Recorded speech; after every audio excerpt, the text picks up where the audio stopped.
निगरान काबीना के नाम फाइनल, ऐलान आज मुतवक्के। डॉक्टर शमशाद वजीर खजाना होंगी, जलील अब्बास जिलानी वजीर खारजा, सरफराज बुगटी को वजीर दाखिला बनाए जाने का इम्कान। ताबिश गोहर वजीर तवानाई होंगे। निगरान वजीर आजम अनवारुल हक काकर ने मुशावरत का अमल मुकम्मल कर लिया।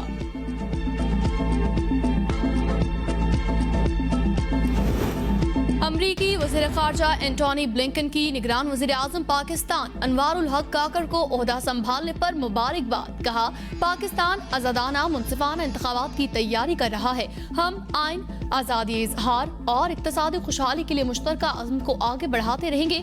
निगरान वज़ीर आज़म अनवारुल हक ने मुबारकबाद के पैगाम पर अमरीकी वज़ीर ख़ारजा से इजहार तशक्कुर किया। कहा, निगरान हुकूमत साफ शफाफ इंतखाबात के लिए पूरी तनदही से काम करेगी।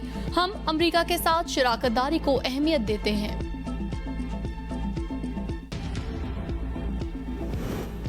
निगरान वज़ीर आला बलोचिस्तान का मामला मजीद तातुल का शिकार हो गया। वज़ीर आला और कायदे हज़्ब इख्तिलाफ ने तीन नाम स्पीकर को भिजवा दिए।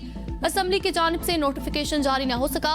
पार्लिमानी कमेटी के पास निगरान वज़ीर आला की नामजदगी के लिए मजीद 2 दिन बाकी हैं। फैसला न हुआ तो मामला इलेक्शन कमीशन के पास चला जाएगा।